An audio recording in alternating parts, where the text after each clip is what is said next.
আজ জুমার খুতবায় বক্তব্যের বিষয় কুরবানি। কুরবানি নিয়ে আমরা এক গুরুত্বপূর্ণ সংক্ষিপ্ত তথ্যবহুল বিবরণের চেষ্টা করব ইনশাআল্লাহ। আমরা মনে করব বিষয়টি অতীব গুরুত্বপূর্ণ হবে। আমরা আশা করছি ইনশাআল্লাহ বিষয়টি হবে একেবারেই সম্পূর্ণরূপে গ্রহণীয়, শরীয়ত সম্মত, যাতে কোনো চিন্তা ভাবনা বা বিবেচনা বা কি করা যায় এরকম কোনো সুযোগ থাকবে না ইনশাআল্লাহ। কুরবানি শব্দটি কুরব থেকে নির্গত হয়েছে, যার অর্থ হলো নৈকট্য লাভ করা, আল্লাহর সন্তুষ্টি অর্জন করা। যেসব বড় বড় বিষয়ে আল্লাহকে বেশি সন্তুষ্ট করা যায়, যেগুলি জান্নাত পাওয়ার বড় বড় মাধ্যম, তার একটি বড় মাধ্যম কুরবানি। যদিও কুরবানি ফরজ নয়, তবুও আল্লাহকে সন্তুষ্ট করার একটি বড় মাধ্যম।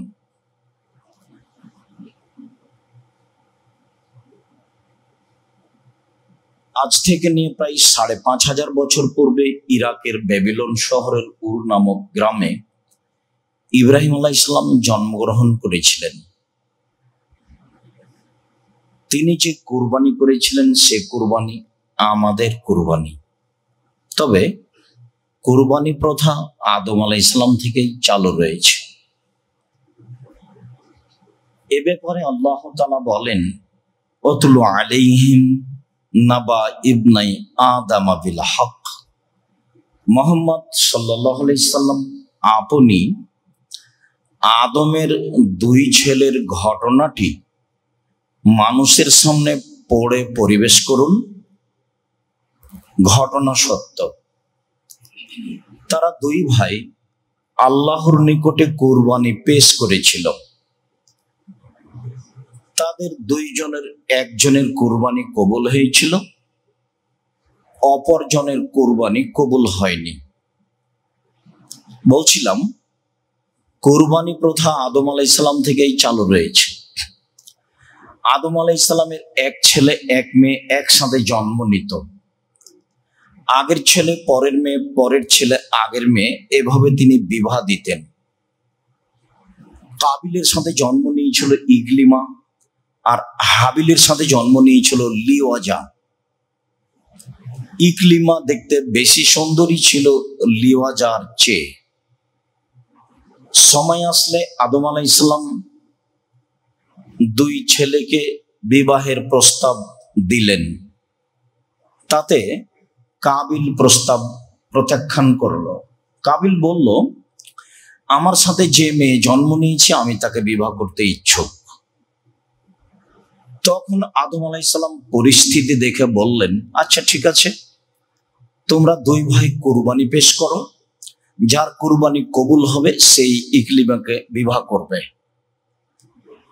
পিতার পরামর্শ অনুযায়ী দুই ভাইয়ের জীবিকা নির্বাহের মাধ্যম ছিল দুই ধরনের।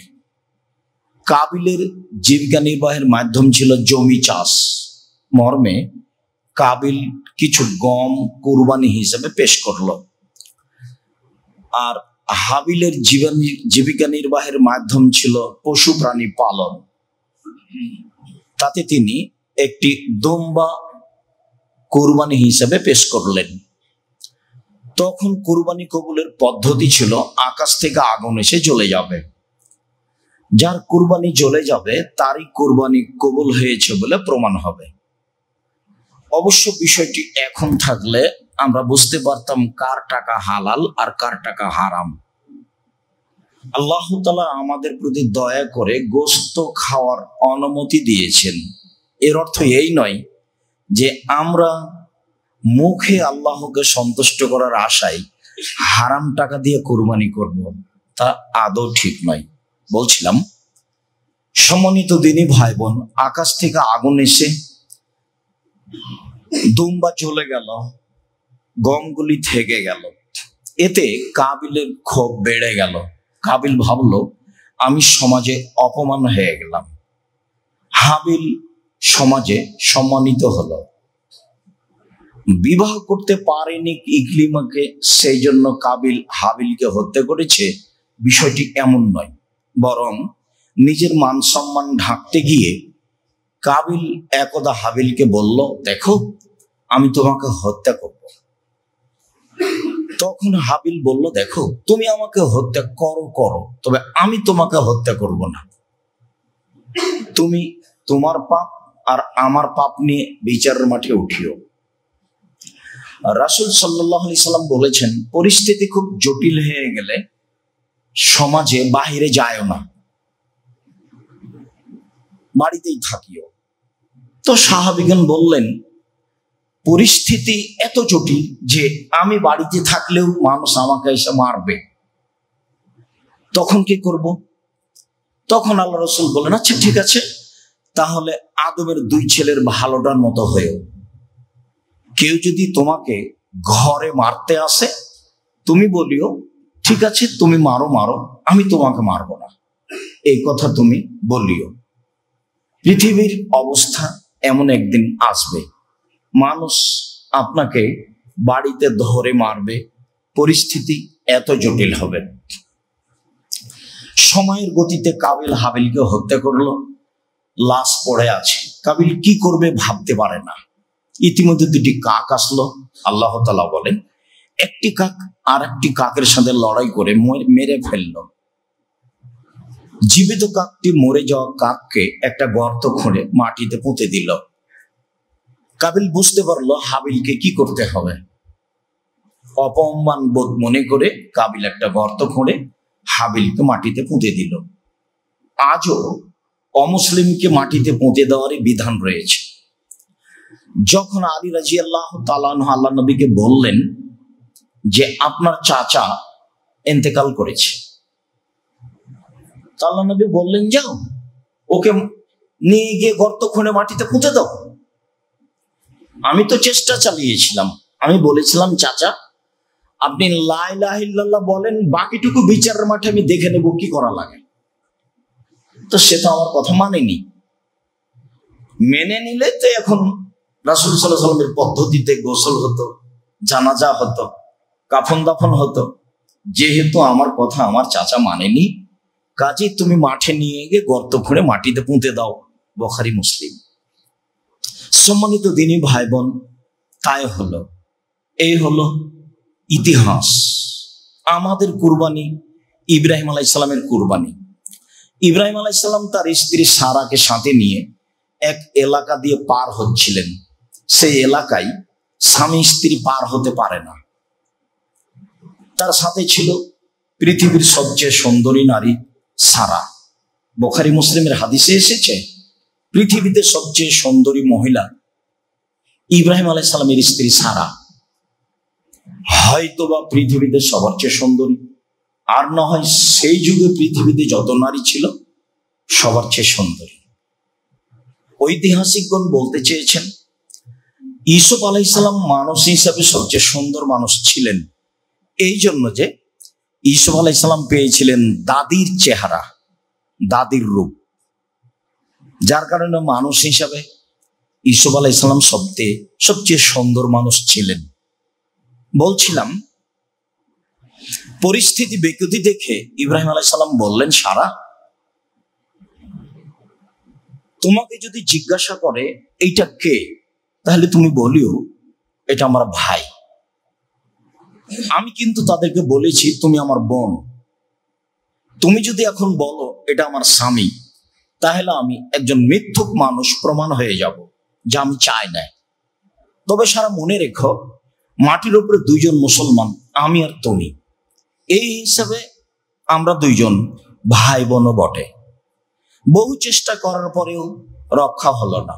স্বৈরাচারী শাসকের পক্ষ থেকে সারাকে ডেকে পাঠানো হলো। ইব্রাহিম আলাইহিস সালাম বললেন, ঠিক আছে যাও। এ বলে তিনি নিজে সালাত শুরু করলেন। সারা স্বৈরাচারী শাসকের ঘরে ঢুকলেন। ঢুকতেই স্বৈরাচারী শাসক দাঁড়িয়ে হাত বাড়ালো তার গায়ে হাত দেওয়ার জন্য। সারা বললেন, থামেন, আগে ওযু হবে, 2 রাকাত সালাত হবে, তারপরে কোনো কথা।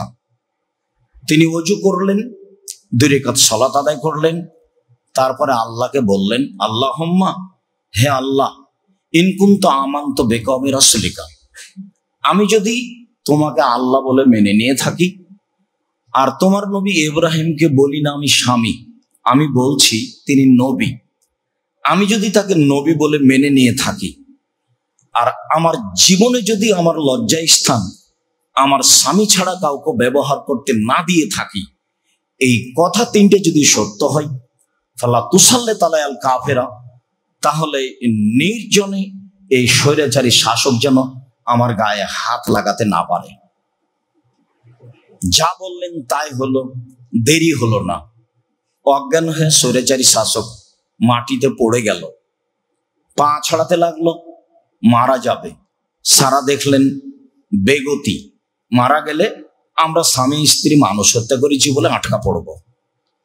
তখন তিনি বললেন, আল্লাহ, একে বিপদ থেকে বাঁচাও, আমাদেরকেও বাঁচাও।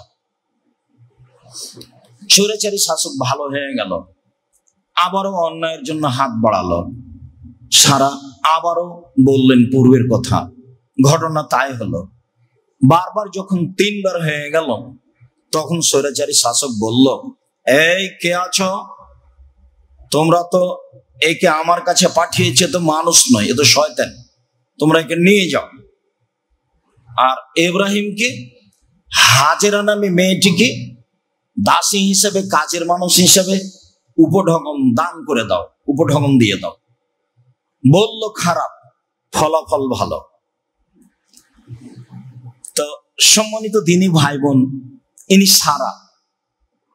এমন কোন পৃথিবীতে দিনী বোন আছেন যে বিপদে পড়লে এভাবে বলতে পারবেন?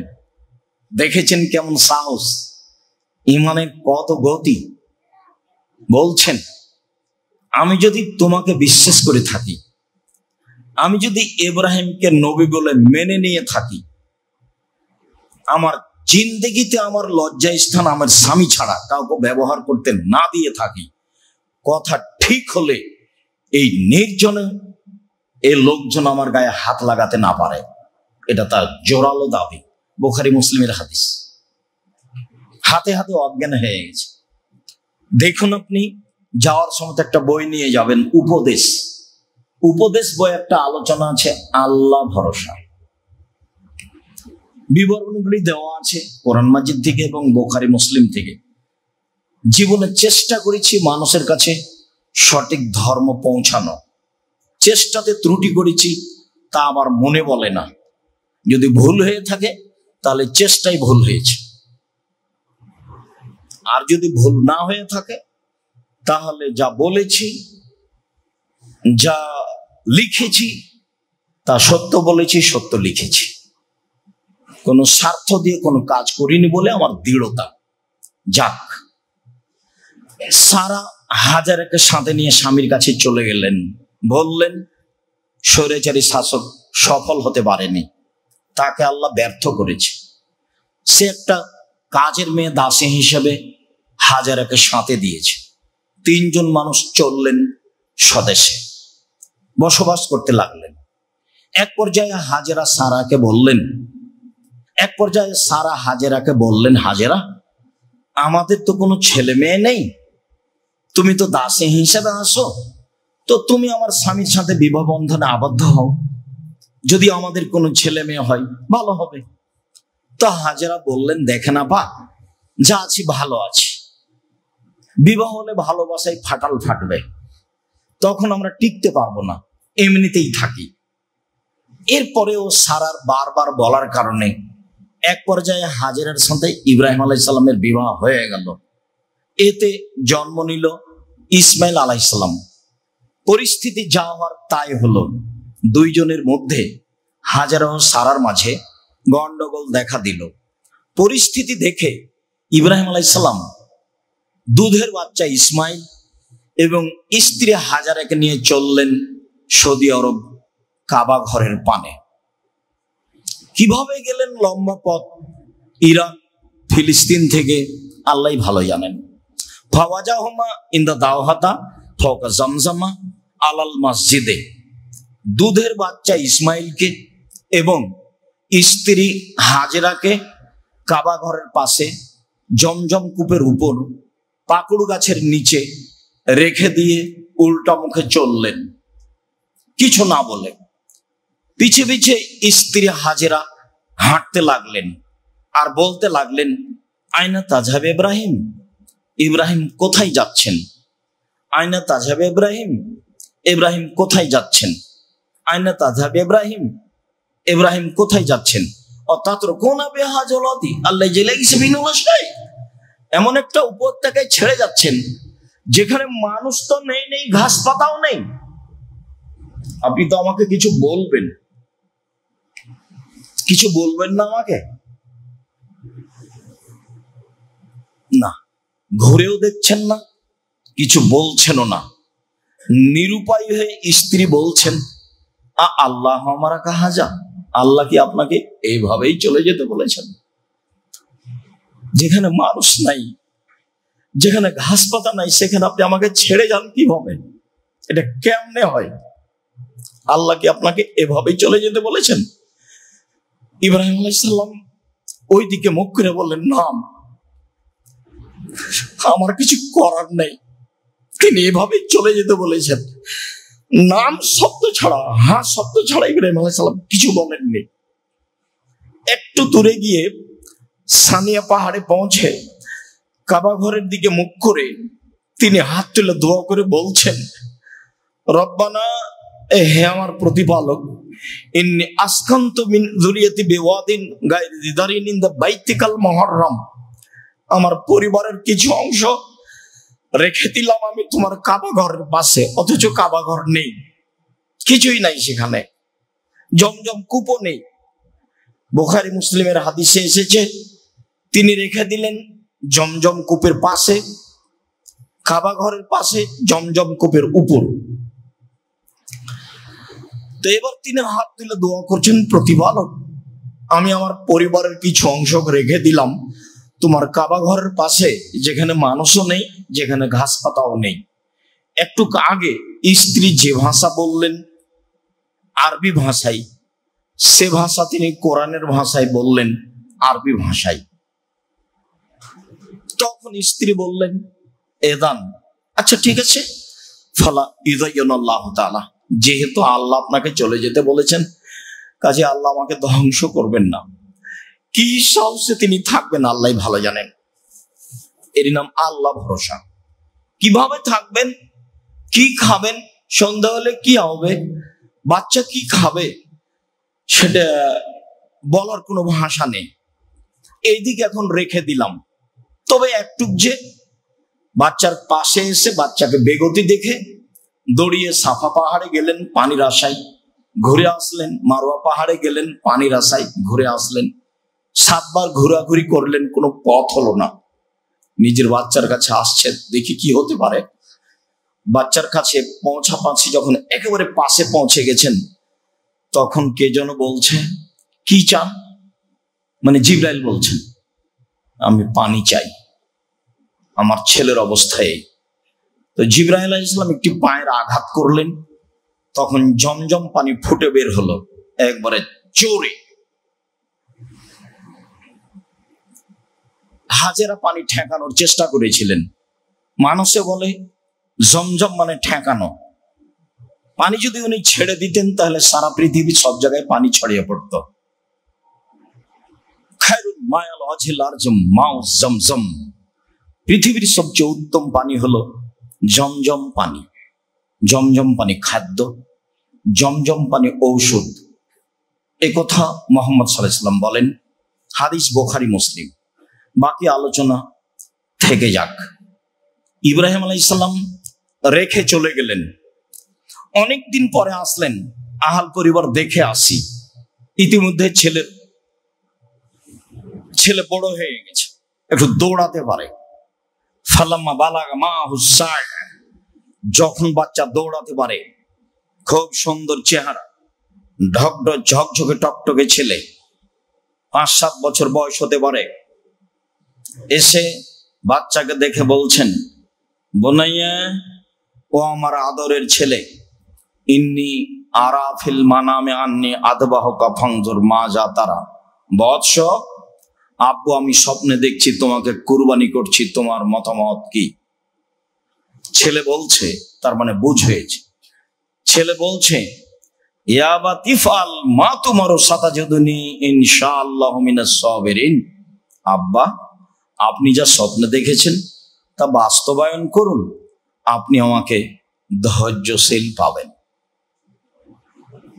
ছেলেরা হাত পা বাঁধা হলো, চোখে পটি লাগানো হলো, এগুলো সব অহেতুক মিথ্যা কথা, মিথ্যা তাফসীর। ছেলে তো বলছে যে আপনি আমাকে ধৈর্যশীল পাবেন, আবার ছুরির নিচে লোহা লাগিয়ে দেওয়া হয়েছে সেজন্য ছুরি কাটে না, এগুলো সব অহেতুক মিথ্যা ইতিহাস। আল্লাহ ছুরিকে বলে দিয়েছেন তুমি কাটবা না, তোমার কাটার ক্ষমতা বন্ধ। বাস, জড় বস্তু আল্লাহর আদেশ মানে। কেন, কয়েকদিন আগে তো ইব্রাহিম আলাইহিস সালামকে আগুনে ফেলা হয়েছিল, তখন আল্লাহ বললেন আগুন শীতল হয়ে যাও, আগুন শীতল হয়ে গেল। আগুন আল্লাহর আদেশ মানে। আদম সন্তান বড় নিমুখ হারাম, সারাদিন অন্যায় করে, রাত 12টা 2টা 3টায় ঘুমাই, 9টা 10টায় উঠে। তো আদম সন্তান, এতে জড় বস্তু। জড় বস্তু আল্লাহর কথা মানে। তার অনেক ঘটনা আপনাদের জানা আছে। ওই যে একটা লোক বলল যে আমার ছেলেরা শোনো, আমি মারা গেলে আমাকে আগুন দিয়ে জ্বালিয়ে অর্ধেক চাই পানিতে ফেলে দিও, মাটিতে ফেলে দিও। ছেলেরা তাই করলো। তখন আল্লাহ বললেন, এই ছাই পানির মাটির জমা হোক, মানুষ হয়ে যাও। হলো। আচ্ছা, তুমি তোমার ছেলেদের এভাবে আদেশ করলে কেন? আপনার ভয়ে করেছি, আপনি ভালো জানেন। এই দেখেন পানি কথা শোনে, এই দেখেন মাটি কথা শোনে, ছাই জমা করে দিল তো। 99 জন 100 জন লোককে হত্যা করে এখন দুনিয়া থেকে বিদায়। দেখুন জাহান্নামের ফেরেশতা জান্নাতের ফেরেশতা হইচই করছে, নিয়ে যাবে। তখন আল্লাহ বলছেন থামো থামো থামো, তোমার একটু মাপো তো।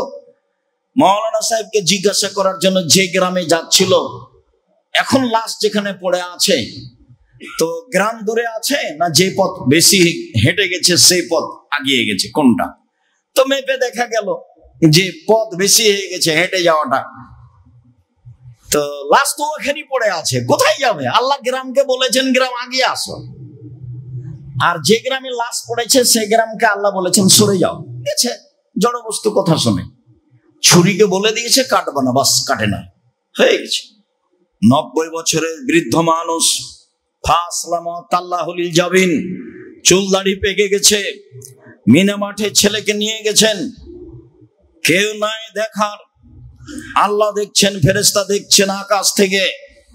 ছেলেকে উপর করে সরিয়ে দিয়ে বারবার ছুরি চালাচ্ছেন, ছুরি কোনো কাজ করে না। এক পর্যায়ে আল্লাহ তাআলা বলছেন, ইয়া ইব্রাহিম কাদ সাদ্দাকতা রুয়া। ইব্রাহিম, তুমি তোমার স্বপ্নকে বাস্তবায়ন করেছো, তোমার ছেলেকে কুরবানি করতে হবে, এই ঠেকা আমার বাঁধেনি। আসলে দেখছিলাম তুমি পরীক্ষায় পাস করতে পারো কিনা।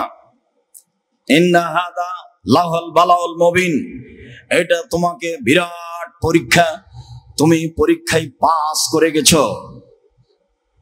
অফাদাইনাহু বিজিবহিন আযীম, বড় কুরবানির মাধ্যমে আমি তোমার ছেলেকে ছাড়িয়ে নিলাম।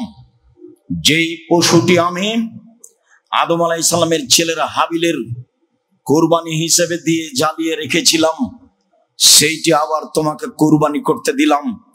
তুমি সেই পশু কুরবানি করো। এই পশু কুরবানির মাধ্যমে তোমার ছেলে ইসমাইলকে আমি ছাড়িয়ে নিলাম, এটা বড় কুরবানি। আল্লাহ তাআলা বলছেন বেজিবহিন আযীম, বড় কুরবানি দিয়ে আমি তোমার ছেলেকে ছাড়িয়ে নিলাম। বড় কুরবানি মানে অনেক বড় নেকির কাজ। ছেলে কুরবানি দিতে হবে না, সুন্দর পশু দেখে কুরবানি দিবেন, বাস বড় নেকি হবে। মানুষের পাল্লাই পড়ে হুজুরের বক্তব্যের চোটে পরিবর্তন হবেন না। চলেন এবার কাছাকাছি আসি। ইব্রাহিম আলাইহিস সালামের কুরবানি, আমাদের কুরবানি, মুহাম্মদ সাল্লাল্লাহু আলাইহি ওয়াসাল্লাম কুরবানি সম্পর্কে কি বলেন স্পষ্ট হই। আল্লাহ বুঝে আমাদের তৌফিক দান, আমল করার তৌফিক দান করুক। আল্লাহুম্মা আমিন। আল্লাহুম্মা সাল্লি আলাইহি ওয়া বারিক।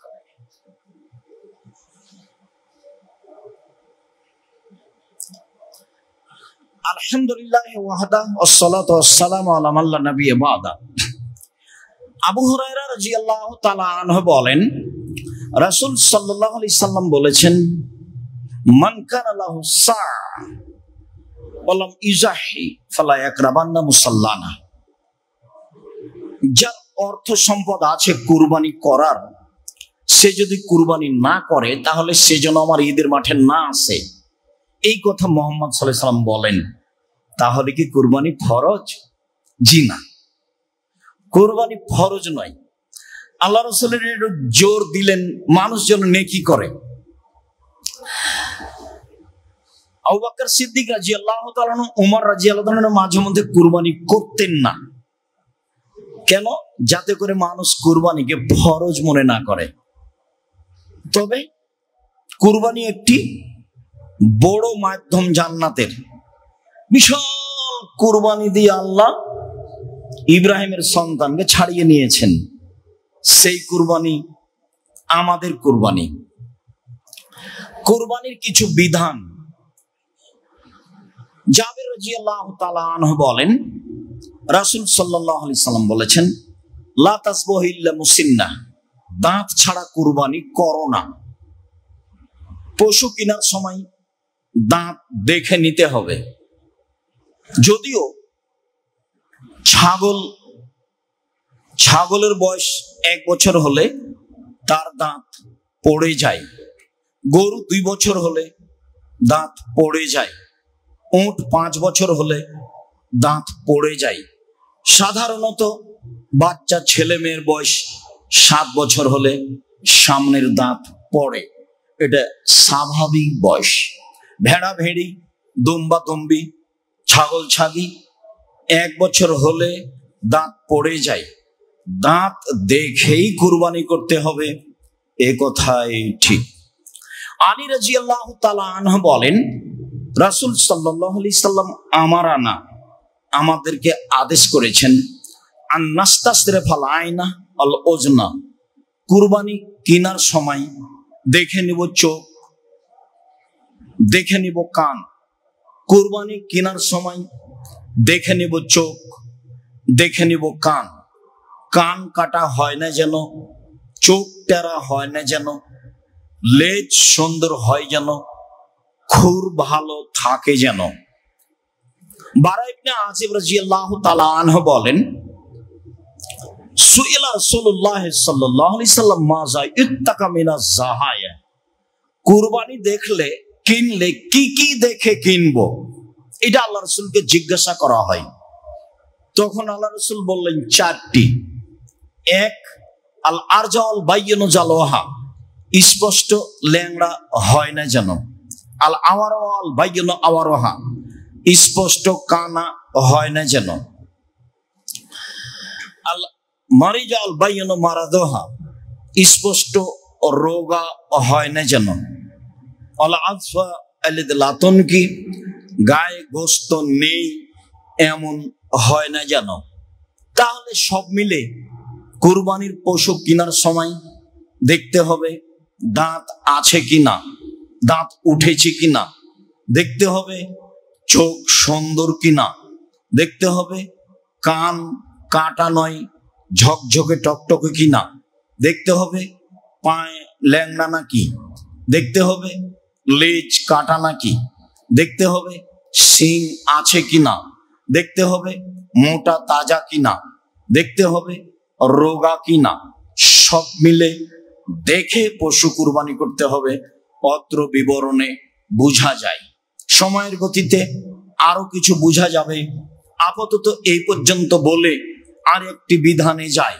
উম্মু সালমা রাদিয়াল্লাহু তাআলা আনহা বলেন, রাসূল সাল্লাল্লাহু আলাইহি সাল্লাম বলেছেন, মান রাআ জালালা হেলালা দিল হিজ্জা, যে ব্যক্তি কুরবানির চাঁদ দেখলো, ওয়ারাদা ইউজাহিয়া, এবং কুরবানি করার ইচ্ছা পোষণ করলো, ফালা ইয়াখুজ মিন শারিহি ওয়ালা মিন আজফারিহি, সে যেন নখ না কাটে, সে যেন চুল না কাটে, সে যেন নখ না কাটে, সে যেন চুল না কাটে। কুরবানি যিনি করবেন মূলত তারই উপরে এই বিধান। ছেলেমেয়েরা সবাই মিলে এ আমল করতে পারে, তাতে কোনো সমস্যা নেই। বরং করাই ভালো। তবে বিধান মূলত যিনি মালিক তার উপরে। চন্দ্র উঠে গেলে তিনি নখ কাটতে পাবেন না, তিনি চুল কাটতে পাবেন না, এইটাই বিধান। জাবের রাদিয়াল্লাহু তাআলা আনহু বলেন, রাসূল সাল্লাল্লাহু আলাইহি সাল্লাম বলেছেন, আল বাকারাতু আন সাবাতিন ওয়াল জাজুর আন সাবাতিন। গরু 7 জনের পক্ষ থেকে, উট 7 জনের পক্ষ থেকে। গরু কুরবানি করা যায় 7 জনের পক্ষ থেকে, উট কুরবানি করা যায় 7 জনের পক্ষ থেকে। আব্দুল্লাহ ইবনে আব্বাস রাদিয়াল্লাহু তাআলা আনহু বলেন, ইন্না কুন্না মা'আন নবী সাল্লাল্লাহু আলাইহি সাল্লাম ফি সাফারিন। একদা আমরা আল্লাহ রাসূলের সাথে সফরে ছিলাম। ফাহাজার আল আজহা, কুরবানির সময় চলে আসলো।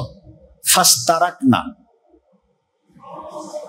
ফিল বাকারাতে সাবাতুন ওয়াল জাজুরি আসারা।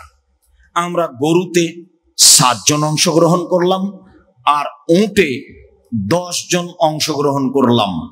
সম্মানিত দিনী ভাই বোন, যারা আমরা উপস্থিত আছি, যারা যন্ত্রের মাধ্যমে অবগত হচ্ছি, যারা সময়ের গতিতে পৃথিবীর বিভিন্ন প্রান্ত থেকে অবগত হব, তাদেরকে আমি বলতে চাচ্ছি যে এতক্ষণ পর্যন্ত যা বললাম ভাগের কুরবানিতে, তাতে জন 7 জন, 7 জন গরুতে, 7 জন উটে, 10 জন উটে, 7 পরিবারে, এই কথা আমরা এখনো পাইনি। পরিবারের কথা যখন আসবে তখন বিষয়টি আবারও স্পষ্ট করব। তবে মনে রাখা ভালো হবে, ধমক শুনে কোনো লাভ নেই, হুজুরের চিৎকার শুনে কোনো লাভ নেই।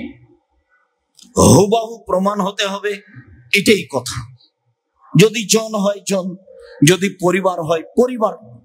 যেহেতু নেকির ব্যাপার, যেহেতু বড় নেকির ব্যাপার, যেহেতু জান্নাত পর বড় মাধ্যম, কাজে যাতে আল্লাহ সন্তুষ্ট হবেন, যেটা রাসূলের পদ্ধতি হবে, সেটাই হয় ভালো। চলেন এবার ধারাবাহিক ভাবে বলি। রাসূল সাল্লাল্লাহু আলাইহি সাল্লাম নিজে কুরবানি কিনেন। আবু হুরায়রা রাদিয়াল্লাহু তাআলা আনহু বলেন, আরাদান নবী সাল্লাল্লাহু আলাইহি সাল্লাম আইজাহিয়া। আল্লাহর নবী একদা নিজে কুরবানি করার ইচ্ছা করলেন। ফাস্তারা কাবশাইনে আজিমাইনে সামিনাইনে আমলাহাইনে আকরানাইনে মাউজুআইনে। তিনি 2টি ভেড়া কিনলেন, মোটা তাজা, গোস্তওয়ালা, শিংওয়ালা, সাদা কালো, অন্ডকোষ বের করা। তিনি নিজে 2টা ভেড়া কিনলেন, যা ছিল মোটা তাজা, যা ছিল খুব বড় সাইজের, যা ছিল শিংওয়ালা, যা ছিল সাদা কালো, যা ছিল অন্ডকোষ বের করা। যেই বলুক অন্ডকোষ বের করলে তাতে খুঁত চলে আসলো কুরবানি হবে না, এটা তার একবারে নগদ মিথ্যা কথা এবং সরাসরি সহিহ হাদিসের বিরোধী কথা। অন্ডকোষ বের করা ষাঁড় গরু, খাসি কুরবানি করতে হবে, এটাই সুন্নাত, এটাই সুন্নাত, এটাই সুন্নাত। সম্মানিত দিনী ভাই বোন, তারপরে আনাস রাদিয়াল্লাহু তাআলা আনহু বলেন, যাহা রাসূলুল্লাহ সাল্লাল্লাহু আলাইহি সাল্লাম কাবশাইনে। একদা আল্লাহর নবী 2টি ভেড়া কুরবানি করলেন। আমলাহাইনে সাদা কালো, আকরানাইনে শিংওয়ালা। ফাযাবাহু বিয়াদিহি, তিনি নিজে হাতে জবাই করলেন। তিনি বিসমিল্লাহ আল্লাহু আকবার বললেন। আনাস বলেন, রাআইতুহু, আমি নিজে দেখলাম। ফাওয়াজা কাদামাহু আলা সাবাইমা, তিনি তার চোয়ালের উপরে, মাথার দিকে চোয়ালের উপরে পা রেখে দিলেন। অন্য বর্ণনায় আছে ফাজলাহু, ফেলে দিলেন, চোয়ালের উপরে পা রেখে দিলেন। বা চোয়ালটা আসলে গালকে বুঝায়, কিন্তু পরিস্থিতিতে সামনের 2 পাকে বুঝাচ্ছে। 2 পায়ের উপরে পা রেখে দিয়ে জবে করলেন। আমি তাকে তাকিয়ে দেখছি। তিনি জবে করার সময় বললেন বিসমিল্লাহ আল্লাহু আকবার, আল্লাহর নামে, আল্লাহ সবচেয়ে বড়। এই অবস্থা আমি দেখলাম। তিনি নিজে কুরবানি করলেন। এবার তিনি কুরবানি কিনতে বলছেন। আয়েশা রাদিয়াল্লাহু তাআলা আনহা বলেন, আমার রাসূলুল্লাহ সাল্লাল্লাহু আলাইহি সাল্লাম বেকাবশিন, আল্লাহ রাসূল আদেশ করলেন, আনাস একটি ভেড়া কিনে নিয়ে আসো। এটাও বেসাওয়াদিন ও এবরুকু বেসাওয়াদিন ও এনজুরু বেসাওয়াদিন। ভেড়া কেনার সময় তুমি দেখবা শিং ওলা, কালোতে হাঁটে, কালোতে শয়, কালোতে দেখে। কেনার সময় এটা দেখে, এটা বলে দিচ্ছেন, দেখো যাও একটা ভেড়া কিনো, শিং ওলা, কালোতে হাঁটে, কালোতে খায়, কালোতে শয়। মানে কি? পেট কালো। মানে কি? চোখ কালো। মানে কি? পা কালো। তো সব মিলে রঙের মধ্যে কালো ভালো। বিদ্বানগণ বলতে চেয়েছেন যে রহস্য আমরা পূর্ণ উদ্ঘাটন করতে পারি না, আল্লাহই ভালো জানেন। তবে আমরা মনে করছি যে কালো প্রাণী হলে গোশত স্বাদ বেশি হতে পারে, আল্লাহ আলাম। তিনি এ কথা বলেছেন যা হাদিসে এসেছে, স্পষ্ট আপনার সামনে করলাম। ঠিক এইরকমই ভেড়া তার কাছে নিয়ে আসা হলো। যখন নিয়ে আসা হলো তখন তিনি বললেন, আয়েশা হালুমিল মুদিয়া, ছুরিটা নিয়ে আসো। এই দিনের পূর্বে ছুরির আরবি যে মুদিয়া তা আমরা শুনিনি, এ কথা সাহাবীগণ বলেন। তো তিনি বললেন, আয়েশা ছুরিটা নিয়ে আসো। সুম্মা কালা, তারপর তিনি বললেন, আয়েশা ওয়াস হাজিহা বিহাজারিন, পাথর দিয়ে তাকে ধারালো করো। ছুরি ধারালো কাজ আমাদের দেশে পুরুষে করে। আল্লাহর নবী আয়েশাকে বলছেন, প্রায় সব কথাই তিনি আয়েশাকে বলতেন, আদেশ করতেন, আয়েশা জায়নামাজটা নিয়ে আসো, আয়েশা এক গ্লাস পানি নিয়ে আসো, আয়েশা আমার মাথার চুল চিরুনি করে দাও, আয়েশা ছুরি নিয়ে আসো, আয়েশা ছুরিটা ধারালো করে নিয়ে আসো। বুঝতে পারছেন? আমার দিনী বোনদেরকে এখানে আর একটা কথা বলে রাখছি, সারা পৃথিবীর যত দিনী বোন বাংলা ভাষায় শরীয়ত অবগত হবেন, হচ্ছেন, আল্লাহর নবী স্ত্রীর নাম ধরে রাখতেন। একটু আগে চলে গেল বুখারী মুসলিমের হাদিস, ইব্রাহিম আপনি কোথায় যাচ্ছেন? ইব্রাহিম আপনি কোথায় যাচ্ছেন?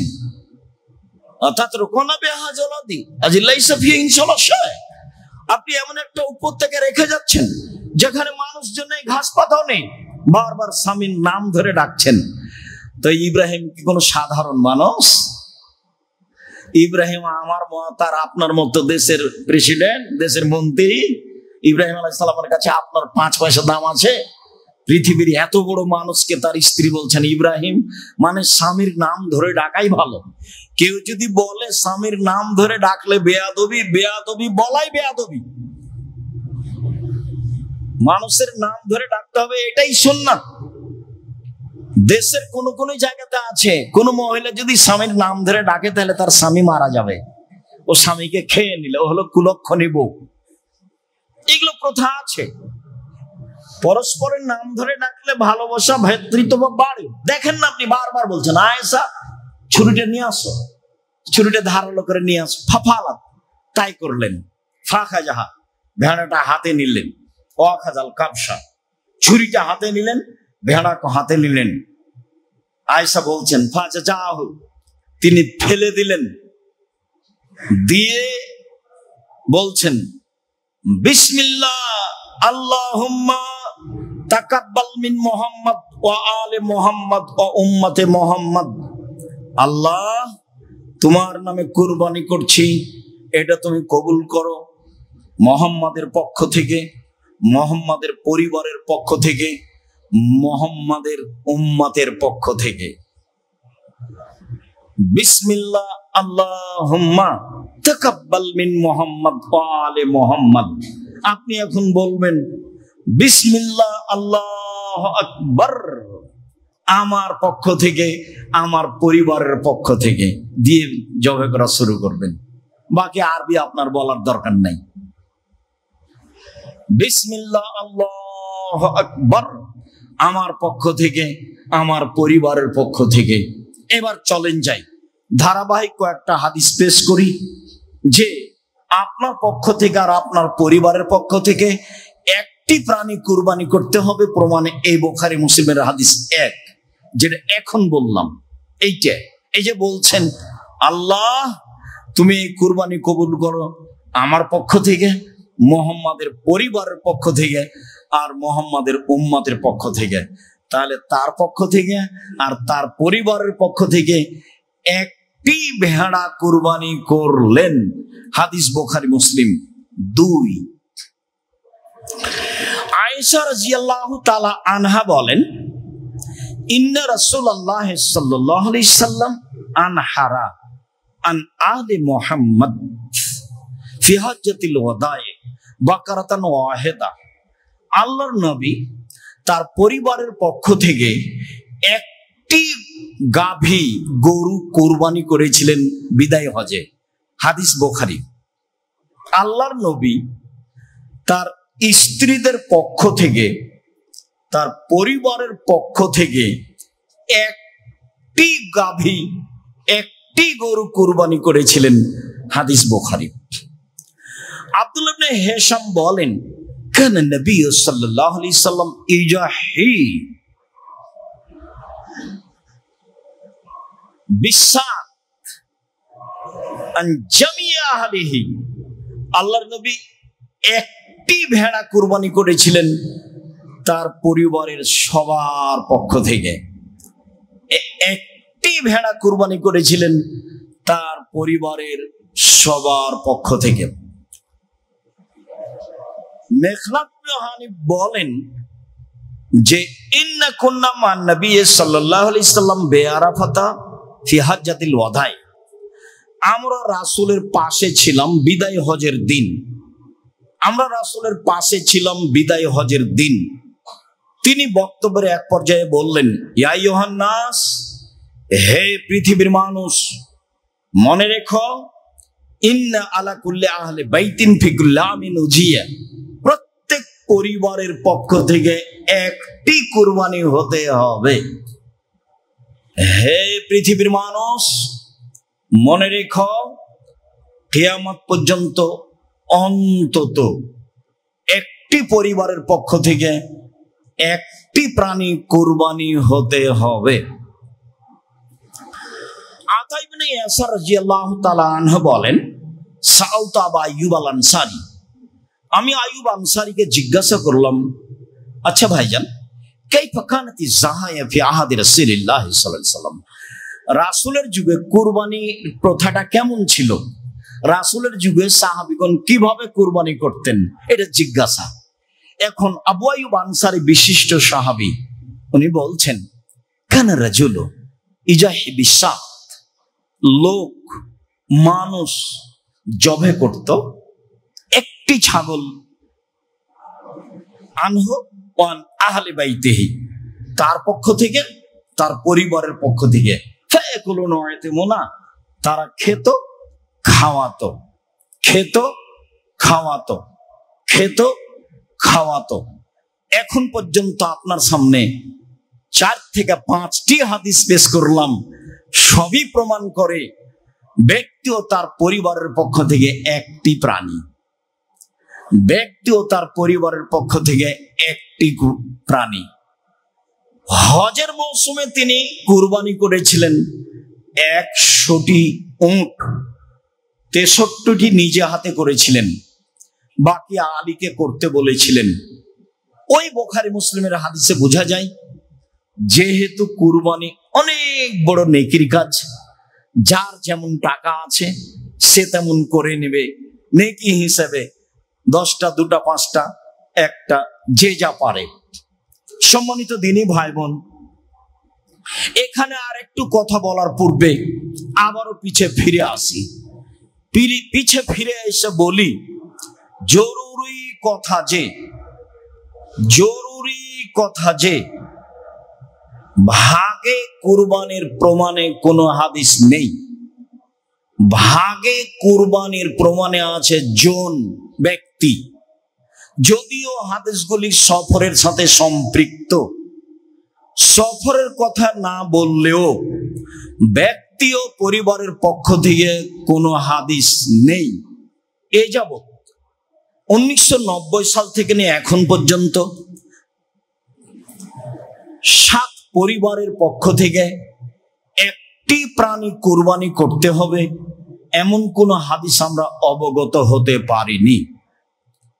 এদেশের আহলে হাদিস হিসেবে একজন বড় মাওলানা ছিলেন আব্দুল্লাহ আল কাফি আল কুরাইশি রাহিমাহুল্লাহ, জমিয়তের প্রধান ব্যক্তি ছিলেন এবং বড় পণ্ডিত মানুষ ছিলেন।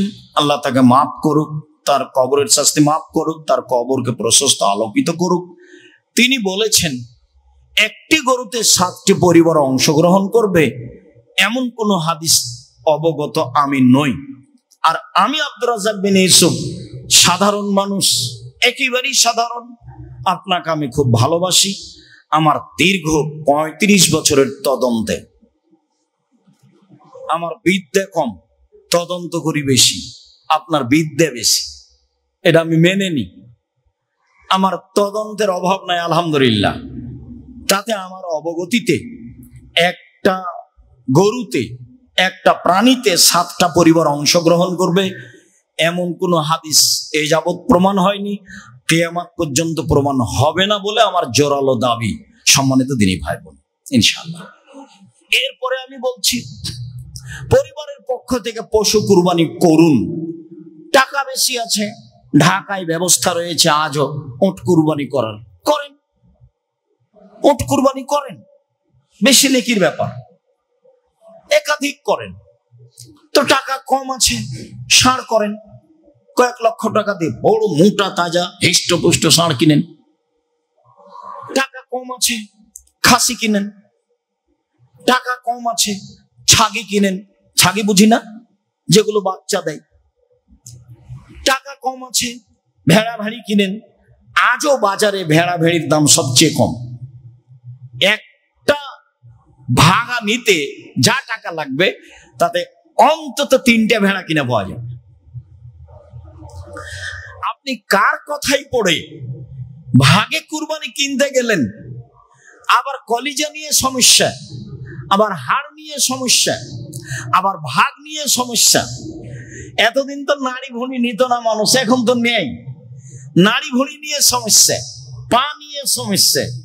এত বোঝা আপনি কেন মাথায় করতে গেলেন?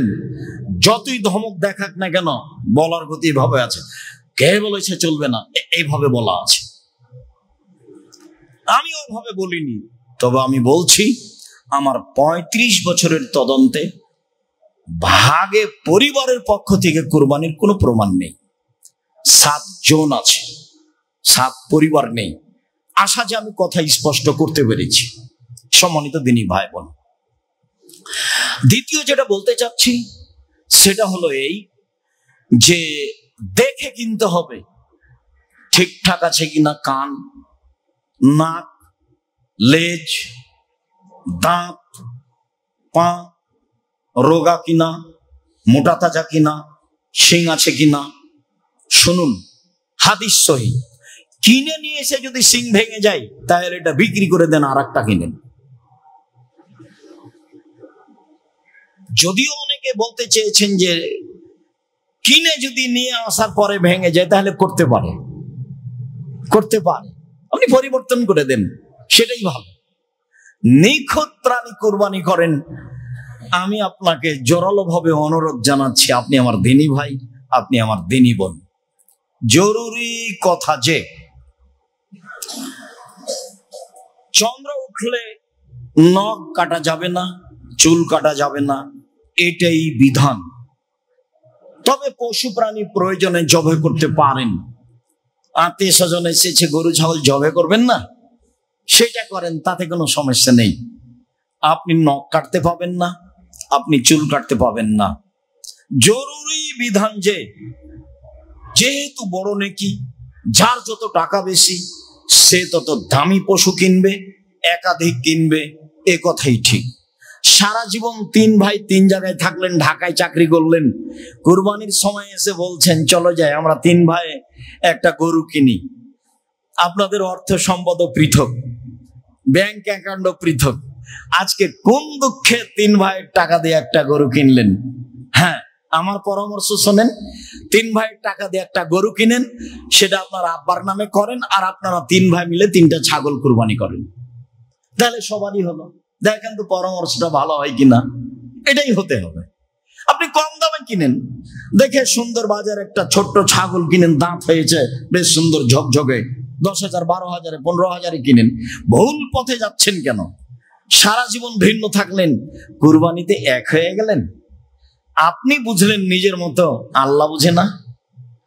আপনি গোশতের জন্য কুরবানি করতে চাচ্ছেন কেন? এই খাতে ফিরে আসতে হবে, ফিরে আসতেই হবে। আরো জরুরি কথা যে কুরবানির গোশত 3 ভাগ করতে হবে, এমন কথা আল্লাহর নবী বলেননি। 3 ভাগ করলে গুনাহ হবে এ কথা নয়। কুরবানির গোশত ফেরত নিলে, দান করার পরে ফেরত নিলে যেমন বমন করে আবার মুখ খেয়ে নেওয়া হয় তেমন এ কথা নয়। কুরবানির গোশত খুব দামি জিনিস, আপনি ফকির মিসকিনকে দিবেন আর নিজে খাবেন। আল্লাহ তাআলা বলেন কুলু ওয়াতিমুল বাইসাল ফকির, তোমরা নিজেরা খাও আর ফকির মিসকিন অসহায় মানুষকে খাওয়াও। আমাদের দেশে যে প্রথা হয়েছে সেটা পছন্দ নয়, তবে করতে পারে। কি প্রথা হয়েছে? আরে 3 ভাগ করো, করে 1 ভাগ ফকির মিসকিনকে দাও, আর 1 ভাগ আত্মীয় স্বজনকে দেও খাও, আর 1 ভাগ জমা রাখো। তাহলে কুরবানি দিয়ে আত্মীয় স্বজন বজায় রাখতে হবে। এখন মানুষ প্রথা ধরে নিয়েছে চাঁপাই নবাবগঞ্জের মতো, যে কুরবানিতে জামাইকে দাওয়াত দিতে হবে, মেয়ের শ্বশুরকে দিতে হবে, ছেলের শ্বশুরকে দিতে হবে, না হলে সবাই বলবে কৃপণ। এইটা কেন করবেন? একটা বড় মাছ কিনে আজকে দিয়ে পাঠান, এর নাম হাদিয়া। কেন আপনি এইটা দিয়ে সম্পর্ক বজায় রাখতে হবে, এদিকে গেলেন কেন? হাদিয়া তো আছেই।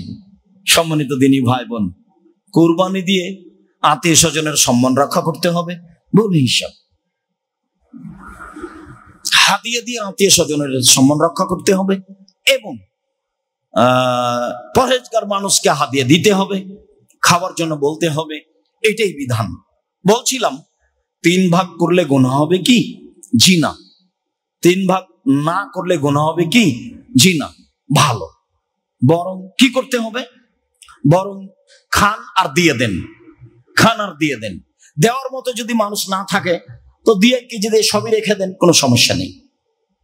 2-4-5 কেজি রেখে সবই দিয়ে দেন, সমস্যা নেই।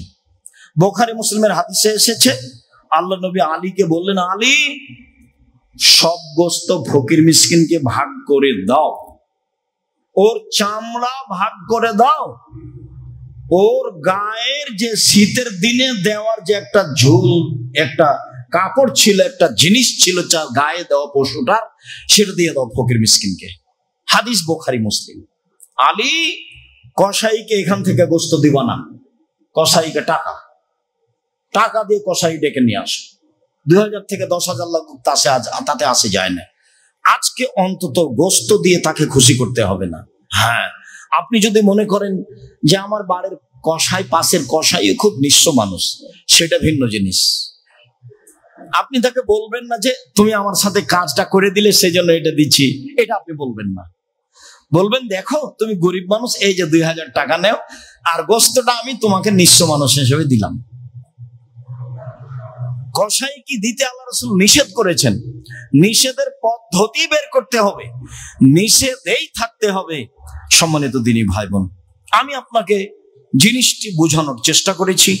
যদি কোথাও ভুল থেকে থাকে তাহলে আপনি সালাতের পরে বললে আপনার সামনে আমি স্পষ্ট করার চেষ্টা করব। বলি আল্লাহ তুমি আমাদেরকে বৈধ পয়সা দিয়ে কুরবানি করার তৌফিক দান করো, যাতে করে আমরা আল্লাহকে সন্তুষ্ট করতে পারি, তোমাকে সন্তুষ্ট করতে পারি। আল্লাহ তুমি ফিলিস্তিনের অবস্থা দেখতে পাচ্ছ, তুমি সর্বশক্তিমান, তুমি যা আজিজ পরাক্রমশালী, আমরা এটা বিশ্বাস করি। দিনকে যেমন দিন বলি, রাত বলি না, রাতকে যেমন রাত বলি, দিন বলি না, এইটা যেমন বিশ্বাস করি, তেমন তোমাকে বিশ্বাস করি তুমি সর্বশক্তিমান। পৃথিবীর কোনো মানুষ তোমাকে ঠেকাতে পারে না। আজ সামুদ তোমার কিছু করবে এটা তুমি মনে করনি, তুমি সময়ের গতিতে ধ্বংস করেছ। আমরা সাধারণ মানুষ, ফিলিস্তিন থেকে অনেক দূরে থাকি। তোমার দরবারে জুমার খুতবার শেষে আন্তরিকভাবে বলছি, তুমি সর্বশক্তিমান, তুমি আমাদের কথা কবুল করো।